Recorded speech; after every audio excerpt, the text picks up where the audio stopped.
Alors bonjour à tous, bienvenue dans la section numéro 5 du cours 6 et on fera également dans la même capsule la section 6, donc l'ouverture et la fin du cours. Donc à la section 5, on va regarder ensemble la syntaxe for of, qui est une alternative et qui est facultative dans le cadre du cours de développement d'applications web. Donc syntaxe alternative pour la boucle. Aussi, j'en profite pour mentionner quand on va voir le PHP, donc cours 9, 10 et 11, on parlera de la boucle for each, donc une boucle légèrement différente en PHP, mais qui ressemble énormément à ce qu'on va voir à l'instant et qui est obligatoire en PHP. Donc si vous prenez le temps d'apprendre le for of en JavaScript, ça vous donnera un petit peu d'avance pour le PHP, mais ça reste facultatif ici d'apprendre le for of en JavaScript. Donc voici la diapo qui explique qu'est-ce qu'on va faire. Après ça, on passera au code. La syntaxe, c'est for. Et à l'intérieur de la parenthèse, on définit une variable.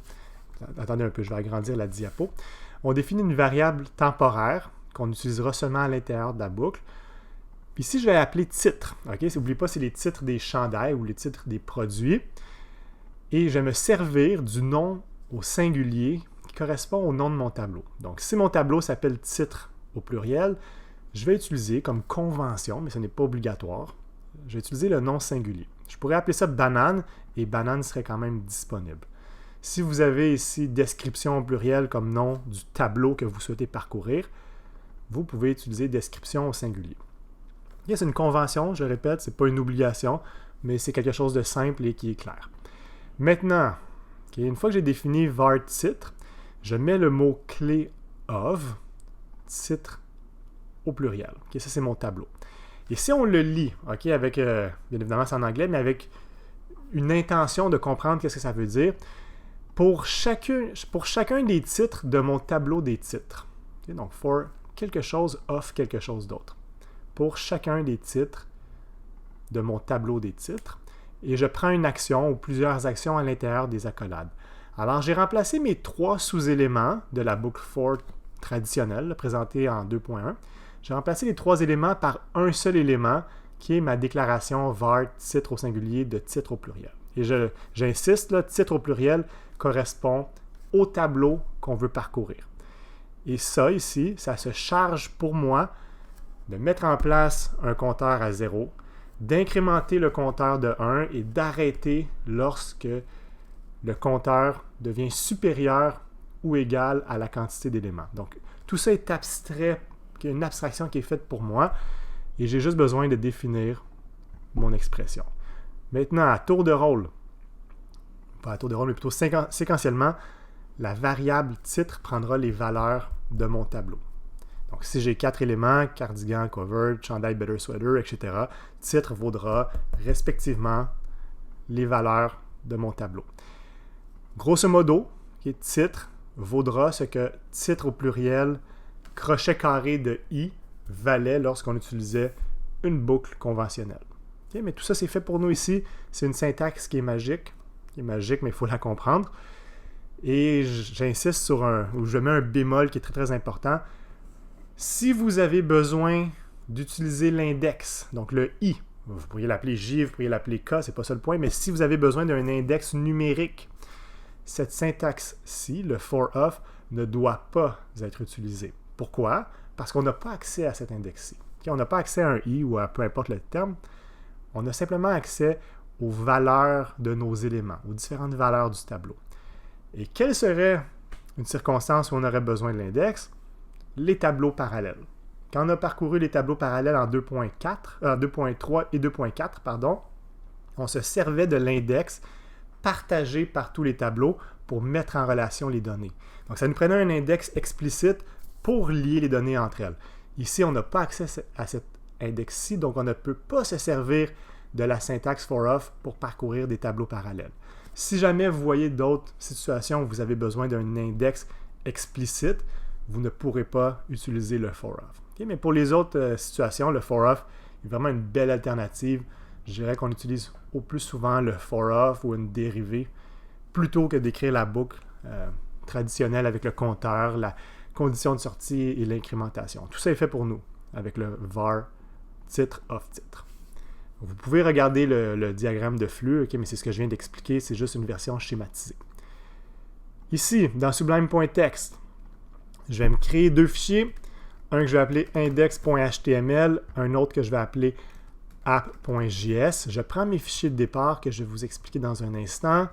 Je vais faire pointer mon index.html vers app.js et je vais copier-coller le fichier de départ JavaScript dans app.js. Je charge mon index. OK. Ça, c'est bien. Je vais en profiter juste pour mettre 2.5 ici. Je me rends compte que j'aurais peut-être dû mettre la numérotation, syntaxe. Donnez-moi juste un instant, excusez-moi. Je fais une correction en même temps. OK, c'est fait. Donc, j'ai chargé mon fichier. Et si je viens ici, dans la console, j'ai l'affichage de chacun des éléments avec l'index. Et là, l'index est explicite. Mais on va devoir enlever le i. On n'aura pas accès à ce i-là à l'intérieur de la boucle avec le for of. Ce que je vais vouloir faire, c'est transformer la boucle for en boucle for of. For. Et là, on utilise la syntaxe qu'on vient de présenter, var. Je vais utiliser produit au singulier, c'est une convention, mais c'est à moi de définir cette variable-là. Ça pourrait être banane et j'aurai accès à une variable banane à l'intérieur de ma boucle qui prendrait les valeurs successives de mon tableau. Appelons ça produit au singulier. Pour chacun des produits de mon tableau des produits, donc of produit au pluriel, parfois dans la documentation, vous allez voir let au lieu de var. Dans le cadre du cours, on a dit qu'on se sert toujours de la définition des variables avec le mot-clé var. Console.log de produit. Et là, je vais désactiver la boucle ici, mais quand même la laisser pour que vous puissiez la consulter. For var produit de mon tableau des produits affiche le produit. Et vous voyez, je n'ai pas accès à un index numérique. Je sauvegarde. Je rafraîchis. Et là, la seule différence, c'est que je n'ai pas le i avant. Mais ça a fonctionné aussi bien. Donc, syntaxe for of. À vous de voir si vous comprenez bien la syntaxe, si vous voulez l'utiliser ou non, à condition, bien évidemment, de comprendre les subtilités. Donc, c'était tout. Il n'y a pas d'exercice pour la section 2.5. Si vous souhaitez vous pratiquer, vous pouvez reprendre ce qu'on a fait en 2.1. OK, là, c'était plus difficile parce qu'il y avait un index explicite, mais vous pourriez mettre tous les nombres de 1 à 5 dans un tableau. Donc, définir un tableau de nombres et essayer de le parcourir. Donc, parcourir, je vous donne un exemple. Ici, si j'avais défini nombre au pluriel avec 1, 2, 3, 4, 5, il n'y a rien qui m'empêche de tout mettre ça sur la même ligne. Si je sépare par une virgule, vous pourriez faire une boucle for of. Et là, je vous laisse trouver qu'est-ce que vous allez écrire à gauche et qu'est-ce que vous allez écrire à droite. Donc ça peut être une façon de se pratiquer si vous le souhaitez. Donc voilà, ça complète 2.5. Je vais venir au diapo ici. Ça, c'est ce qu'on vient de regarder ensemble. La démo a été présentée. Vous pourriez aussi utiliser 2.2. OK? Donc, ce serait peut-être même plus facile pour vous d'utiliser 2.2 que 2.1 pour vous pratiquer à écrire une boucle for of. Ici, OK, on a dit c'est optionnel. Ça peut paraître magique. Il faut bien comprendre les subtilités. L'index, on en a parlé. OK, ça aussi, on en a parlé. Pour vous pratiquer 2.1 ou 2.2. Voilà, c'est la fin du cours 6. Regardons la diapo en ouverture. On a vu les deux structures de contrôle les plus importantes d'un point de vue conceptuel. On a vu aussi certains exemples en utilisant la syntaxe JavaScript if-else et la syntaxe for et le for of. Il faut bien comprendre qu'il y a une différence entre le concept et la syntaxe. La syntaxe est spécifique au langage, le concept est universel. Donc la répétition, la condition, des fois on voit la sélection au lieu de la condition. Ce sont les deux structures de contrôle les plus importantes. Je dirais en fait ce sont les deux structures de contrôle tout court. Donc ça c'est fait.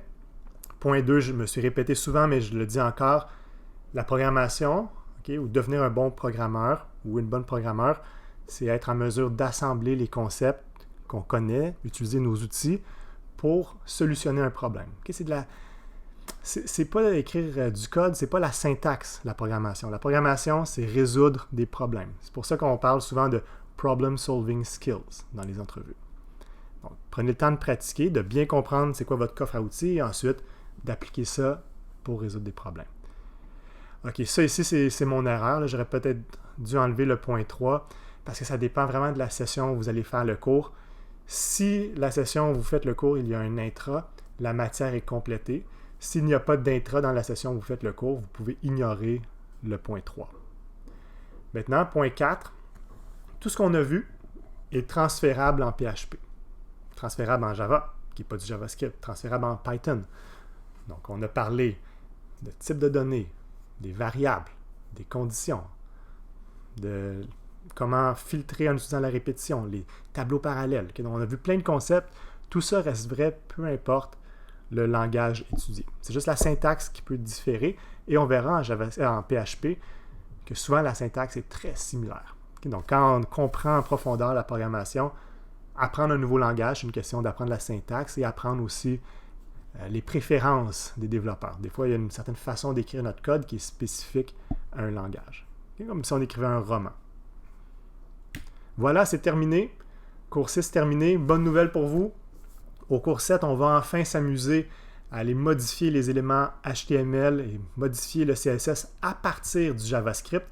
Donc, on va réellement débuter l'étude de l'interactivité à partir du JavaScript, ce qui est le but ultime du JavaScript. Mais c'est important de se donner des bases solides. Maintenant, vous êtes équipé avec tout ce qu'il faut pour ensuite arriver au jQuery, JavaScript, portion plus DOM, et être efficace, comprendre qu'est-ce qui se passe. Pas juste copier-coller des lignes à partir de Stack Overflow et espérer que ça fonctionne. Maintenant, vous allez être en mesure d'écrire ça à partir de zéro. Voilà, félicitations, c'est terminé. J'en profite pour souligner qu'on a complété la moitié de la session, ce qui est excellent. Et j'ai hâte de vous voir au cours 7. Merci beaucoup. Bye bye.